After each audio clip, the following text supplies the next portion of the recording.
हमारे समाज में शादी को लेकर ना दो रास्ते माने जाते हैं। एक जो परिवार चुनता है, जिसे हम कहते हैं सुरक्षित या सेफ, और दूसरा जो अ, दिल चुनता है, जिसे जोखिम भरा या रिस्की माना जाता है। तय शादी बनाम प्रेम विवाह। बिल्कुल। लेकिन हमारे पास आज जो स्रोत है वो इस पूरी धारणा पर ही एक बहुत बड़ा सवाल खड़ा करते हैं। हाँ। वो कहते हैं कि शायद जिसे हम सुरक्षा समझ रहे हैं वो असल में जीवन की ऊर्जा को ही खत्म कर रही है। और ये सवाल एक बहुत ही गहरी और सच कहूं तो थोड़ी चौंकाने वाली पंक्ति से शुरू होता है। अच्छा। स्रोत ओशो के एक विचार को सामने रखते हैं। जहां प्रेम नहीं वहां व्यवस्था है, और जहां व्यवस्था है वहां सुरक्षा है, लेकिन जीवन नहीं। ओह वाह, ये एक लाइन ही अपने आप में एक धमाके जैसी है। सही बात है। ये सीधे सीधे प्रेम, व्यवस्था, सुरक्षा और जिसे हम जीवन कहते हैं उन सबके बीच एक तनाव खड़ा कर देती है। बिल्कुल, ये तो ऐसा है जैसे किसी ने खेल के नियम ही बदल दिए हों। तो चलिए आज इसी पहेली को सुलझाने की कोशिश करते हैं। क्या तय शादी वाकई में प्रेम को जन्म दे सकती है, या ये सिर्फ एक सामाजिक ढांचे को बचाने का तरीका है? और अगर ऐसा है तो ओशो की इस बात का क्या मतलब है कि जहां सुरक्षा है वहां जीवन नहीं? देखिए, इस पहेली का पहला टुकड़ा तब जुड़ता है जब हम ये देखते हैं कि तय शादी का आधार क्या होता है। जब दो परिवार मिलते हैं तो वो क्या देखते हैं? एक चेकलिस्ट बनाते हैं। हाँ बिल्कुल, स्रोत के अनुसार वे एक चेकलिस्ट बनाते हैं। परिवार की इज्जत, समाज में रुतबा, जाति, धर्म, पैसा, घर-बार, लड़के या लड़की का काम, सब कुछ। हाँ, सब कुछ बहुत तार्किक और व्यवस्थित लगता है। एक तरह का बिजनेस प्रपोजल। हाँ, सही कहा, जहां सारे बॉक्स टिक होने चाहिए। लेकिन यहाँ एक चीज गायब है और वो बहुत बड़ी है। क्या? इस पूरी चेकलिस्ट में वो दो लोग कहाँ हैं जिनकी शादी हो रही है? उनके एहसास, उनकी पसंद, उनका प्रेम। हाँ, उसका तो कोई कॉलम ही नहीं है इस लिस्ट में। और यही वो पॉइंट है जहां टकराव शुरू होता है। स्रोत के मुताबिक प्रेम स्वतंत्रता चाहता है, व्यवस्था नियंत्रण चाहती है। तय शादी का पूरा ढांचा नियंत्रण पर, कंट्रोल पर आधारित है। सब कुछ पहले से तय हो, अनुमान के मुताबिक हो, ताकि कोई जोखिम ना हो। और प्रेम? वही, प्रेम का स्वभाव ही आजादी है। वो किसी नियम या नियंत्रण में नहीं बदलना चाहता। वो तो एक जंगली फूल की तरह है जो कहीं भी खिल सकता है। और व्यवस्था उसे एक गमले में कैद करना चाहती है। एग्जैक्टली। लेकिन एक मिनट, क्या किसी भी रिश्ते को टिकने के लिए थोड़ी बहुत व्यवस्था या एक सिस्टम की जरूरत नहीं होती? मतलब क्या प्रेम पूरी तरह से अराजकता में जी सकता है? अगर कोई नियम या ढांचा नहीं होगा तो क्या रिश्ता बिखर नहीं जाएगा? ये बहुत अच्छा सवाल है। और स्रोत व्यवस्था के खिलाफ नहीं है। अच्छा। वो बाहर से थोपी गई व्यवस्था के खिलाफ है। फर्क समझिए। ओके। एक है कि आपको एक बना बनाया घर दे दिया जाए और कहा जाए कि अब तुम्हें इसी में रहना है, चाहे तुम्हारी जरूरतें कुछ भी हों।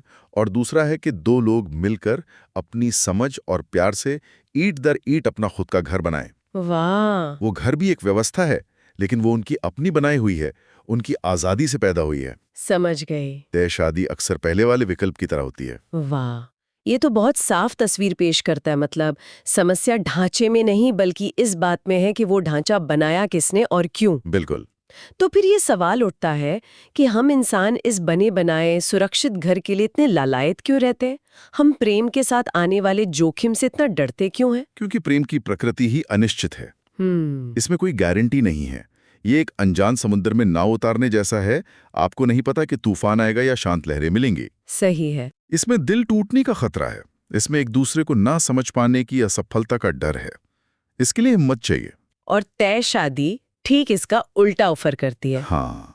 वो कहती है, चिंता मत करो, समंदर में जाने की जरूरत ही क्या है, हमने तुम्हारे लिए एक सुंदर सुरक्षित स्विमिंग पूल बना दिया है। बिल्कुल। पानी का तापमान भी नियंत्रित है, कोई लहरें नहीं है, डूबने का कोई खतरा नहीं। और परिवार का सहारा, समाज का समर्थन, सब कुछ एक सुरक्षा कवच की तरह होता है। हाँ, लेकिन स्रोत हमें यहीं आकर चेतावनी देता है।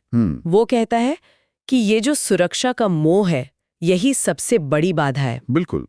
जब सुरक्षा जीवन की सबसे बड़ी प्राथमिकता बन जाती है तो साहस अपने आप मर जाता है। मर जाता है। हम खुद को एक आरामदायक दायरे में कैद कर लेते हैं और उससे बाहर कदम रखने में डरते हैं। और स्रोत का सबसे शक्तिशाली तर्क यही है, प्रेम साहस के बिना जन्म ही नहीं ले सकता। प्रेम कोई सोची समझी रणनीति नहीं है, ये एक छलांग है, एक जुआ है। अगर कोई सिर्फ अपनी सुरक्षा के जाल में ही रहना चाहता है तो वो ये छलांग कभी लगा ही नहीं पाएगा। तो वो हमेशा किनारे पर खड़ा हिसाब किताब ही करता रहेगा। बस। ये मुझे उस सबसे आम लाइन पर ले आता है जो हम सब ने सुनी है, खासकर तय शादियों के कॉन्टेक्स्ट में। कौन सी? अरे शादी कर लो, प्यार तो बाद में हो ही जाएगा। हाँ, ये तो क्लासिक है। ये एक तरह का आश्वासन है, एक दिलासा है, लेकिन जो बातें हम अभी कर रहे हैं उसके हिसाब से तो ये बात ही खोखली लगती है। क्या प्रेम वाकई में एक मजबूरी या एक समझौते से पैदा हो सकता है? स्रोत इस पर बहुत निर्ममता से सवाल करता है। सोचिए, अगर दो लोगों को सिर्फ इसलिए एक साथ एक कमरे में बंद कर दिया जाए क्योंकि उनके परिवारों ने ये तय किया है, तो क्या उनके बीच जो भी विकसित होगा उसे हम प्रेम कहेंगे? शायद नहीं। हो सकता है वे एक दूसरे के आदी हो जाएं, एक दूसरे की जरूरत बन जाएं, शायद एक तरह की दोस्ती भी हो जाए, लेकिन क्या वो प्रेम है? स्रोत ओशो के हवाले से कहता है, जहां मजबूरी है वहां प्रेम नहीं हो सकता। क्यों? ऐसा क्यों है कि मजबूरी प्रेम को पनपने नहीं देती? क्योंकि प्रेम की पहली शर्त है स्वतंत्र चुनाव।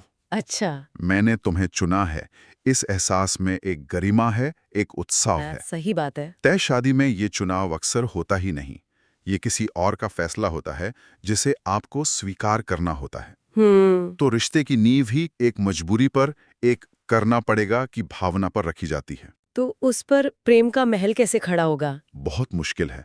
वो ज्यादा से ज्यादा एक सामाजिक अनुबंध बनकर रह जाता है, जहां दोनों पक्ष अपनी अपनी भूमिकाएं निभाते हैं ताकि समाज की गाड़ी चलती रहे। तो मतलब शादी शायद सालों साल चल जाए। हाँ, चल जाएगी, लेकिन उसके अंदर की आत्मा गायब हो सकती है। और ये हमें एक और बहुत ही मार्मिक विचार की ओर ले जाता है जो स्रोत में है। टिकना और जीवित रहना, ये दोनों एक ही बात नहीं है। हाँ, और ये हमारी पूरी चर्चा का सार हो सकता है। टिकना यानी सर्वाइवल, और जीवित रहना यानी अलाइवनेस। दोनों में जमीन आसमान का फर्क है। ये बात तो बहुत गहरी है। ये कुछ ऐसा है जैसे किसी ने एक खूबसूरत पौधा तो लगाया, लेकिन उसे बस इतना ही पानी दिया कि वो मरे नहीं। क्या खूबसूरत एनालॉग है। पौधा टिक तो गया, दशकों तक उस गमले में खड़ा रहा। हाँ। लेकिन उसमें कभी रंग बिरंगे फूल नहीं खिले, कभी पत्तों पर वो ताजगी नहीं आई, कभी उसकी महक हवा में नहीं फैली। क्या स्रोत यही कहना चाहता है कि कई रिश्ते ऐसे ही बस टिके हुए पौधे की तरह हैं? बिल्कुल यही बात है।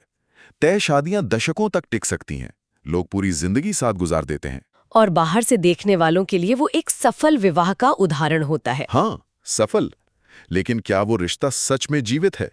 क्या उसमें वो ऊर्जा है, वो नाच है, वो उत्सव है जो प्रेम अपने साथ लाता है? स्रोत कहता है कि अक्सर ऐसा नहीं होता। लोग सिर्फ डर की वजह से साथ रहते हैं। जैसे अकेलेपन का डर, समाज क्या कहेगा का डर, आर्थिक असुरक्षा का डर, परिवार के दबाव का डर। बहुत सारे डर हैं। उनका रिश्ता प्रेम पर नहीं, इन अनगिनत डरों पर टिका होता है। और डर से बना रिश्ता कभी उत्सव नहीं बन सकता। वाह। स्रोत का एक उदाहरण है, डर से बना संबंध कभी उत्सव नहीं बन सकता।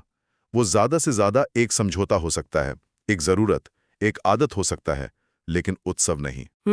उत्सव तो सिर्फ प्रेम और स्वतंत्रता से ही पैदा होता है। रुको, ये बात तो मुझे थोड़ी परेशान कर रही है। बताइए। इसका मतलब ये है कि लाखों रिश्ते जो बाहर से सफल और स्थिर दिखते हैं, वो अंदर से सिर्फ एक डर का समझौता हो सकता है? हो सकते हैं। ये तो समाज की बहुत ही निराशाजनक तस्वीर पेश करता है।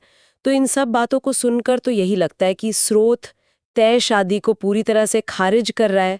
क्या यही अंतिम निष्कर्ष है? नहीं, और यहीं पर स्रोत एक बहुत ही महत्वपूर्ण और उम्मीद भरी बारीकी पेश करता है। अच्छा। अगर हम यहाँ रुक जाएं तो हम ओशो के विचार को गलत समझ लेंगे। वे व्यवस्था के खिलाफ नहीं थे, वे अचेतना के खिलाफ थे। अचेतना? हाँ, अनकॉन्शियसनेस। समस्या शादी के प्रकार में नहीं है, चाहे वो तय हो या प्रेम विवाह। तो फिर समस्या कहाँ है? समस्या उस बेहोशी में है, उस नींद में है जिसके साथ हम रिश्ते में प्रवेश करते हैं। अचेतना यानी उस तरह से फैसले लेना जैसे हम नींद में चल रहे हों। बिल्कुल। बिना खुद से यह पूछे कि मैं ये शादी क्यों कर रही हूँ, क्या ये वाकई मेरा अपना फैसला है या मैं बस समाज और परिवार की उम्मीदों को पूरा कर रही हूँ? क्या यही मतलब है? बिल्कुल सही पकड़ा। अचेतना का मतलब है बिना जागरूकता के, बिना अपने भीतर झांके, बस बाहरी दबावों और सामाजिक कंडीशनिंग के हिसाब से काम करना। अगर दो व्यक्ति पूरी जागरूकता के साथ, पूरी स्वतंत्रता से, और बिना किसी बाहरी दबाव के एक दूसरे को जानने समझने के इरादे से एक तय शादी के लिए राजी होते हैं, हाँ। तो वो भी प्रेम का एक मार्ग बन सकता है। अच्छा। अगर वे इसे एक खोज की यात्रा की तरह देखते हैं, एक दूसरे के भीतर प्रेम के बीज को अंकुरित करने के एक अवसर की तरह देखते हैं, तो नतीजा बिल्कुल अलग हो सकता है। तो असली अपराधी शादी का प्रकार नहीं, बल्कि वो बेहोशी है जिसमें फैसला लिया जाता है। सही। अगर चुनाव जागरूक है तो चाहे रास्ता कोई भी हो, मंजिल प्रेम हो सकती है। लेकिन एक मिनट, ये सुनने में तो बहुत अच्छा लगता है, पर क्या ये असलियत में मुमकिन है? प्रैक्टिकल सवाल है। जब परिवार, समाज और सालों की परवरिश का इतना गहरा दबाव हो, तो कोई व्यक्ति पूरी तरह से जागरूक और स्वतंत्र होकर फैसला कैसे ले सकता है? क्या स्रोत इस प्रैक्टिकल मुश्किल पर कुछ कहता है? स्रोत सीधे सीधे इसका समाधान नहीं देता, क्योंकि ये एक बाहरी नहीं बल्कि एक आंतरिक क्रांति की बात है। आंतरिक क्रांति? हाँ, ये आसान नहीं है। इसके लिए बहुत साहस की जरूरत है। ये अपने पूरे समाज, अपने पूरे अतीत के खिलाफ खड़े होने जैसा है। लेकिन स्रोत की दिशा यही है कि जिम्मेदारी वापस व्यक्ति पर आ जाती है। मतलब ब्लेम गेम नहीं? बिल्कुल नहीं। ये कहना बहुत आसान है कि तय शादी खराब है या मेरी जिंदगी मेरे माता पिता के फैसले की वजह से खराब हुई। असली चुनौती ये देखना है कि क्या आप अपने फैसले की जिम्मेदारी लेने के लिए तैयार हैं, चाहे वो किसी भी दिशा में हो। जागरूकता का मतलब ही जिम्मेदारी लेना है। हाँ। तो इस पूरी चर्चा का सार क्या निकलता है? आज जो तस्वीर उभर रही है वो ये है कि तय शादी का ढांचा निश्चित रूप से परिवार को सुरक्षा दे सकता है। बिल्कुल। यह सामाजिक व्यवस्था को बनाए रख सकता है और एक अनुमानित स्थिर जीवन दे सकता है, इसमें कोई शक नहीं है। लेकिन अगर हम प्रेम की बात करें तो उसकी जरूरतें, उसकी मिट्टी पानी बिल्कुल अलग है। जैसा कि स्रोत बार बार जोर देता है, प्रेम को जन्म देने के लिए स्वतंत्रता की धूप चाहिए। सही। उसे साहस का पानी चाहिए, अज्ञात में छलांग लगाने का जोखिम उठाने की हिम्मत, और सबसे बढ़कर उसे जागरूकता की उपजाऊ जमीन चाहिए। तो ये दो अलग अलग चीजें हैं। व्यवस्था सुरक्षा को चुनती है, प्रेम स्वतंत्रता को। हाँ, और हमारी जिंदगियों में अक्सर इन दोनों के बीच एक कश्मकश चलती रहती है। तो जो पहेली हमने शुरू में उठाई थी कि सुरक्षित रास्ता क्या सच में सुरक्षित है, उसका जवाब ये मिलता है कि नहीं। अगर वो आपकी जिंदगी से जीवन ही छीन ले तो वो सबसे असुरक्षित रास्ता है। बिल्कुल। स्रोत का अंतिम सार यही है कि प्रेम किसी व्यवस्था से पैदा नहीं होता। तो कहाँ से होता है? वो व्यक्ति की अपनी आंतरिक सच्चाई से, उसकी अपनी चेतना की गहराई से पैदा होता है। इसे बाहर से थोपा नहीं जा सकता, ये अंदर से ही खिल सकता है। तो असली सवाल ये नहीं है कि शादी कैसी है, तय की हुई या प्रेम विवाह, बल्कि असली सवाल ये है कि क्या व्यक्ति अपने चुनाव में जागरूक है? बिल्कुल। क्या वो स्वतंत्रता से निर्णय ले रहा है या किसी मजबूरी या डर के तहत? क्या वो एक सामाजिक अनुबंध में प्रवेश कर रहा है या प्रेम की एक अनंत यात्रा पर निकल रहा है? और यहीं पे हम सुनने वालों के लिए एक विचार छोड़ जाते हैं जिस पर वे सोच सकते हैं। हाँ, जरूर। आज के इस बदलते दौर में, जहां व्यक्तिगत स्वतंत्रता और पारंपरिक मूल्य लगातार टकराते रहते हैं, क्या कोई ऐसा मध्य मार्ग संभव है? एक बैलेंस। हाँ, एक बैलेंस। क्या कोई ऐसा तरीका है जिससे परिवार की सुरक्षा की भावना और व्यक्ति की प्रेम चुनने की स्वतंत्रता के बीच एक सामंजस्य बनाया जा सके? क्या हम एक ऐसी दुनिया बना सकते हैं जहां व्यवस्था और प्रेम दुश्मन ना हो, बल्कि एक दूसरे के पूरक बन जाए? हाँ, सोचने वाली बात है।